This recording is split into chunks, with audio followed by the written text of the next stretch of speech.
ತೆಲಂಗಾಣದಲ್ಲಿ ಭೀಕರ ರಸ್ತೆ ದುರಂತ ಸಂಭವಿಸಿದೆ. ಈ ಸಂದರ್ಭದಲ್ಲಿ 7 ಕೂಲಿ ಕಾರ್ಮಿಕರು ದುರ್ಮರಣವನ್ನ ಅಪ್ಪಿದ್ದಾರೆ ಅನ್ನುವಂತಹ ಮಾಹಿತಿ ಸಿಗ್ತಾ ಇದೆ. ಈ 7 ಕೂಲಿ ಕಾರ್ಮಿಕರು ಎಲ್ಲಿನವರು ಅನ್ನೋದರ ಕುರಿತ ಡೀಟೇಲ್ಸ್ ಬರ್ತಾ ಇದೆ, ಬನ್ನಿ ನೋಡ್ತಾ ಹೋಗೋಣ.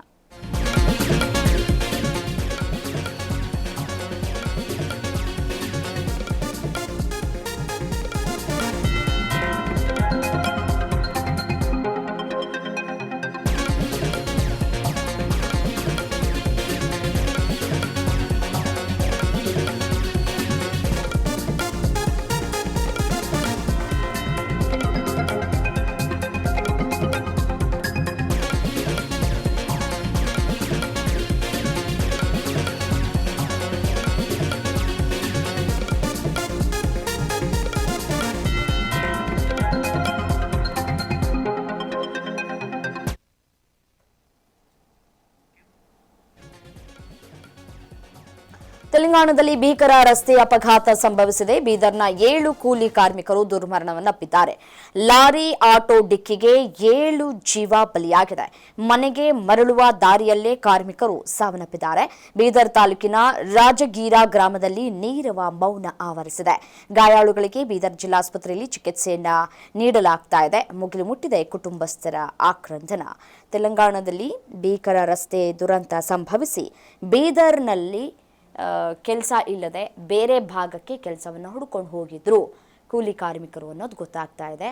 ಈ ಕೂಲಿ ಕಾರ್ಮಿಕರು ವಾಪಸ್ ಮನೆಗೆ ಬರ್ತಾ ಇದ್ರು.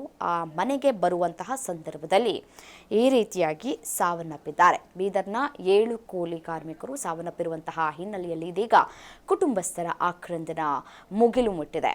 ಲಾರಿ ಮತ್ತೆ ಆಟೋ ಡಿಕ್ಕಿಗೆ ಈ 7 ಜೀವ ಬಲಿಯಾಗಿರುವಂಥದ್ದು. ಇನ್ನೊಂದಷ್ಟು ಮಂದಿ ಇದೀಗ ಆಸ್ಪತ್ರೆಯಲ್ಲಿ ದಾಖಲಾಗಿ ಚಿಕಿತ್ಸೆಯನ್ನು ಪಡೆದುಕೊಳ್ತಾ ಇದ್ದಾರೆ ಅನ್ನುವಂತಹ ಮಾಹಿತಿಗಳು ಕೂಡ ಲಭ್ಯ ಆಗ್ತಾ ಇದೆ. ಆಸ್ಪತ್ರೆಯ ಬಳಿ ಕುಟುಂಬಸ್ಥರ ಆಕ್ರಂದನ ಮುಗಿಲು ಮುಟ್ಟಿದ್ದು ಈಗಾಗಲೇ ಈಗ ಸತ್ತಿರುವವರ ಪ್ರಾಣ ಏನೋ ಹೋಗ್ಬಿಟ್ಟಿದೆ.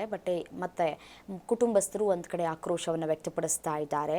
ಅಪಘಾತ ಆಗಿರುವಂತಹ ಹಿನ್ನೆಲೆಯಲ್ಲಿ ಬೇಗ ಪೋಸ್ಟ್ ಮಾರ್ಟಮ್ ಮಾಡಿ ನಮ್ಮ ಮನೆಯವ್ರನ್ನ ಕೊಡಿ, ಮೃತದೇಹವನ್ನು ಕೊಡಿ ಅಂತ ಕೂಡ ಹೇಳಿ ಮನವಿ ಮಾಡ್ಕೊಳ್ತಾ ಇದ್ದಾರೆ.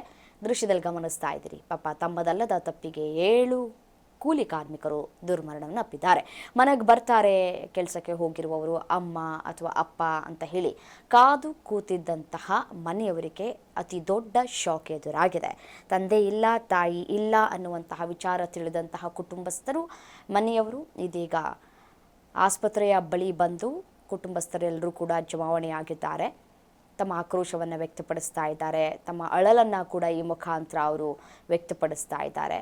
ಅಟ್ಲೀಸ್ಟ್ ಈಗ ಏನು ಆಸ್ಪತ್ರೆಯಲ್ಲಿ ಚಿಕಿತ್ಸೆಯನ್ನು ಪಡೆದುಕೊಳ್ತಾ ಇದ್ದಾರಲ್ಲ, ಅವರ ಒಂದು ಚೇತರಿಕೆ ಬೇಗ ಆಗಲಿ ಅಂತ ಹೇಳಿ ಕುಟುಂಬಸ್ಥರು ದೇವರ ಮೊರೆ ಹೋಗಿದ್ದಾರೆ.